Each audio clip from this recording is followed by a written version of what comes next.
I want to say Alan's been a super Tesla bull from the left side of this since I started really, getting to know Alan and the group at CTM. Yeah, from the left side of this chart over here, he was super bullish this whole time. So the one thing empirical, I want you to look at this chart, and you remember he's been having the same arguments with people that are anti-Tesla since the left side of this chart. Here. Yeah, and look at where we're at. It's going to crash. It's going to crash. At some point, you have to recognize that, again, going back to the history of who was right, look at that chart and, tell me who was right, the bull or the bear. And so, Alan, with that, can you please take it away and give us, a rundown of potted version of Tesla bull. Go for it. Yeah, so I think just technically on this chart for everybody, just looking at these triangles are getting bigger, getting more explosive, getting bigger. And we look like and this is exactly the same angle as the previous one, which I noted when I was doing the chart earlier. These are getting bigger, these triangles. And if this latest one coils right up and then goes up, we could blast through 1,000 on Tesla. I think we're at a point in the stock market where the valuations are a bit crazy, but we know why, because we're in this crazy monetary policy thing where they're just printing more and more money, which is ending up in the stock market. But why are people bullish Tesla like me, who are fundamentals type people to some degree? We want to know why we buy something generally. Ethereum, Bitcoin, we've talked heavily about why I'm bullish those, and I'm not so bullish on lots of other things because I don't see much revenue and much usage. I'm super bullish still on Tesla. Now, Tesla could come down. Let's be clear, if the NASDAQ comes down, the S&P comes down, because it's just going to go with the rest of it, and it's leveraged, just like a leveraged trade. But if we continue up, which looks likely, the markets are really bullish. We've seen in the CTM streams every day. I think Tesla continues up. We've got a big market cap at the moment, but if you look at some of the other tech companies, there's still room to the upside there. And what's the reason why, for those of us who've spent years understanding Tesla? I've got a friend who was actually my boss in my first job, would you believe, who's a really good friend still now, who's sold up and so-called retired. He's still super busy, but he's been a Tesla bull since, but he bought one of the first Model S's in the UK. There's been massive Tesla bull all the way through. And for me, Tesla's more than just a manufacturing company or those things. Actually, its mission is to accelerate the transition to sustainable energy. And that's something I support wholeheartedly. It's very personal for me as well. My late father worked in the car industry many years ago, and when I was a kid, he taught me about what cars should be. They should be electric. There should be a motor on each wheel. Cars pollute. They're really stupid. Loads of parts are going to go wrong. And the business model for the car industry is all based on the life cycle of the car and maximizing revenue over the lifetime of the car. So it's why the parts are so expensive and why so many things go wrong. They could make brake discs that last a lot longer. There's no point. This whole thing goes on. It's their revenue stream. Now, they could lose money selling the car, many of the car makers, when they build it. Tesla doesn't care about any of that. They started again. They've got no legacy. They're not bogged down. And they're all about energy, actually. There's a shift to sustainable energy. That's your bull case for Tesla. It's this shift to renewables. So when I look at energy, and I step back from all the political noise again, we have enough renewable energy sources in the world to power everything multiple times over. And it's a big multiple. Just the sun with solar energy. If you look at energy as a thing, you've got spiky demand on one side, and you've got spiky production on the other. That's always been the way. And what was missing, it's the bit in the middle that buffers the two. If you were building software and you have these spiky things on both sides, you stick a buffer in the middle so that you can control the demand. So you've got, okay, so I've got my spiky production over here, and then the demand's here. Right, I can meet the demand with a buffer. So it's a liquidity pool, if you like, in DeFi. It's whatever. You've got stuff there that can meet the demand. Tesla's all about that.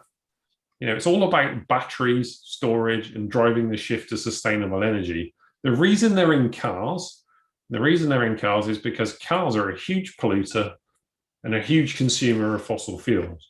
The fossil fuel overhead on a car is absolutely enormous if you include everything to do with manufacture, all those parts that break, not just the fuel you use in the car, how the fuel comes out the ground, how it's processed, how it gets to the fuel station, all this stuff. There's more and more and more fossil fuels used.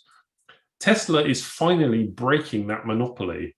If you don't think your politicians in a Western country are owned by oil companies, then you're daft. That's where the campaign funds come from. And in America, and it's the same in the UK, it doesn't matter which of the big parties you vote for.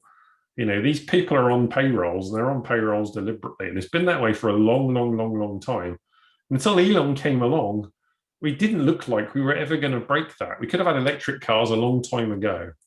And we're now seeing, finally, a realization that we don't need fossil fuels. I'm actually super bearish on nuclear power as well, which upsets a lot more people. But there's enough renewable power. We've got abundance. We don't need all this complexity. I see the power industry, which Tesla is disrupting massively at the moment, the same as the auto industry. It's a dinosaur. It's never changed. It's all built on maintaining the things we've always done, giant power stations, grids, everything's, peaker plants. It's a model which is a disaster in every way financially when you look at it. And Elon's come along and said, well, that's all ridiculous. Let's disrupt it. And he's actually had the capital to do it. This stock has been shorted like no other stock, I think, in history, statistically, because all this money has been put into trying to destroy this company because it's going to wreck this status quo position that's out there for everybody. So I'm super bullish on Tesla, both as a car maker, because big auto can't react. It stopped innovating a long time ago. They just have this model of repackaging the same old product every year. It's a new model. We'll make a few changes. We'll sell it again. It's exactly the same car year after year after year after year. They don't innovate, they assemble. Whereas Tesla innovates, they make their own product. Things like them making their own, I'm going to call it aluminium because I'm British, aluminum for the car, is something you don't see very often. They use their own material science guys to make their own version so they can mega cast half the car. They're innovating everywhere in ways where an industry had just stopped, basically, because you don't need to. Your business model means you don't need to. So Tesla's disrupting big auto. Don't belong any of the conventional automakers, would be my advice. They're dead. They're gone. Their business model's dead.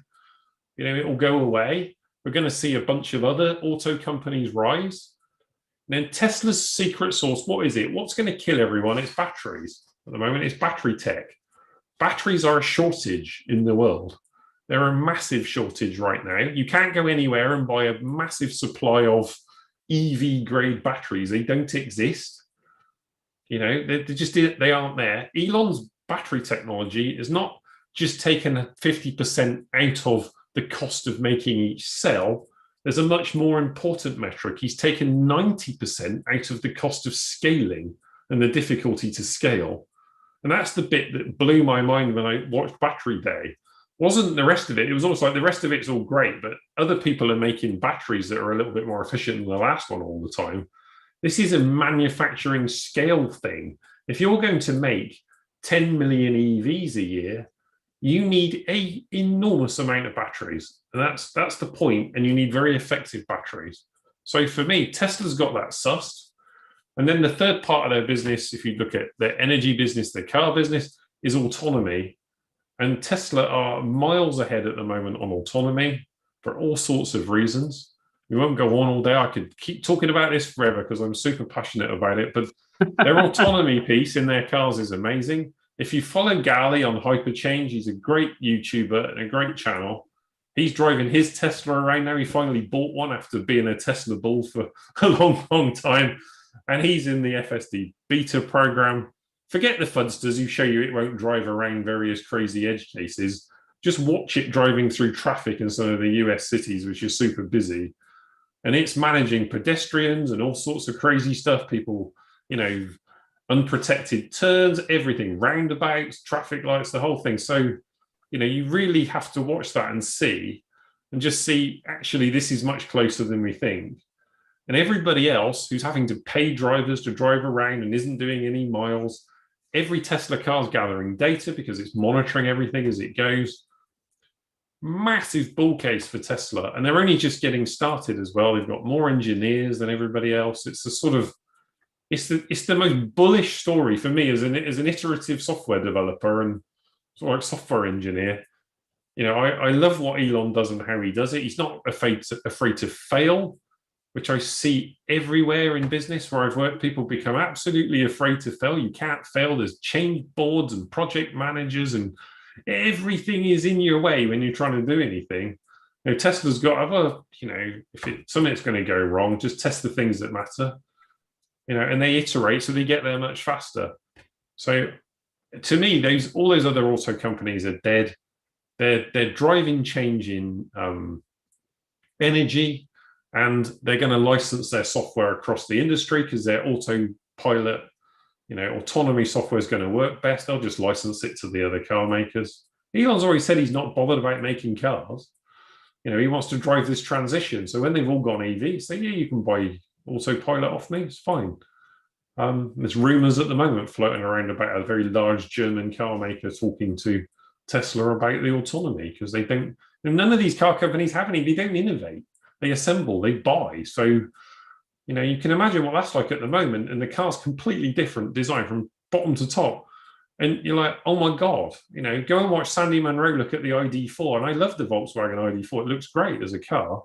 But he puts it up on a ramp and he's looking in there going, what the heck is going on under here? This is a brand new platform. It's like they've added this to that and that to this. And I'm like, yeah, they're not designing the car from first principles. They're an assembly line. They're just finding ways to attach this to that. So I remain uber bullish Tesla. I think it'll be the biggest company in the world. I'm looking 8 years out, my pension, really, with Tesla. It's performed amazing already. I traded 880 down here and bought it back and various other things. So I was happy with that. And yeah, there's my stupid monologue on Tesla. It's not stupid. Giles just requested that I make this a separate video, and that's absolutely going to happen, Giles. I'm going to make about 2 or 3 of Alan's segments, probably independent videos, just so that you guys have the background. You can review them a little bit easier than trying to find the timestamp that I'm going to put on this video here. I'm going to, just for the sake of being kind of complete and both-sided, I'm looking forward. I'm planning to buy a Tesla Model X Plaid Plus or something everybody tells me to buy after the bull market cycle. Yeah. You'll enjoy that. Plaid, yeah, but I have to wait. So it'll be like late this year, early next year. That's kind of the plan the wife and I have right now, is to go get one. So I love Tesla. I love 90% of what Alan said. The only small piece they're going to disagree on. I'm a little bit more bearish on the autonomous vehicle thing myself. And I think for me personally, just to put the other side out there, I think Waymo is a lot more competitive than people kind of think. People that don't really read up on the space. That's my opinion. I haven't done a lot of in-depth research on it in about a year. The big problem, Brandon, with it is edge cases. Driving is not about highway driving. You can actually autopilot in many cars now on the highway pretty well. I said highway there, not motorway. Look, I'm trying to be very polite to my audience. But if you're on the motorway, Britishness coming through, then the car will drive itself in many cars. My previous car, which is a conventional car, was driving perfectly okay, following the car in front, adaptive cruise control, etc. Some of them, the later ones with lane change. It's edge cases, and there are millions of them. Just today, when I was out, there's the most ridiculous cones all over the place, blowing around, and God knows what. You're trying to navigate through that. It's edge cases and awareness of what's going on. You have to teach it through repetition and learning through AI. Tesla has every single car, even when you haven't got autopilot on, looking at what you're doing and feeding the data back for edge cases.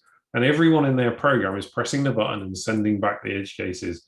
And that's how you make full autonomy. You're teaching an AI, and you'll have sort of worked with that somewhere in your professional career. You need more and more and more examples when you're teaching AI. That's what it's about. And Waymo's having to pay people to drive around in circles. Tesla's got everybody doing it for free. You're right about that. So to your point, I think the big thing is the full self-driving vehicle is what could really propel a Tesla ahead. I don't think The other thing too is it's kind of like an Apple. We talked. It's an Apple Google model to me, or Android app, iPhone model, really, where it's going to be Google and Waymo is going to be the traditional and legacy, and then even some of the upstart EV companies are probably going to license from Google or Waymo largely, and then Tesla is going to be that more fully integrated, probably ultimately, especially early on, better put together kind of iPhone model, I would guess. That's my guess right now. So I don't think it's not a maximalist view. It's not like, to me, it doesn't take away from Tesla.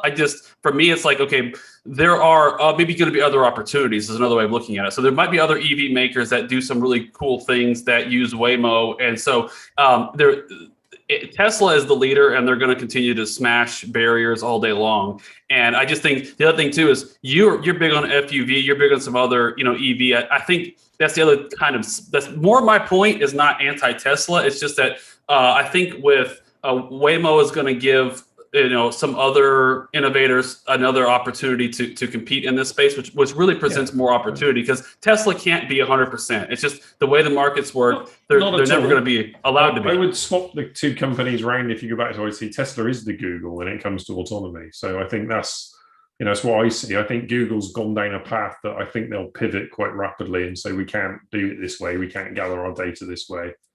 I think you will get autonomy in cars, but they'll be more like an enhanced autopilot conventional on a Tesla to start with, because the edge cases are a nightmare. Driving, from driving, it's a nightmare. Everybody does, there's stuff just goes on in life. So so I kind of agree with you in EV plays. I mean, I love the Arcimoto. I wish I could get one at some point. Looks amazing, great fun, just this crazy vehicle. So bullish in the whole space. I think we will see a Chinese EV maker, a Chinese car maker, become one of the top 10 in the world as well. I think we'll see that. Yeah, I think so. I want to put this up here one more time as we kind of start to wrap up here a little bit.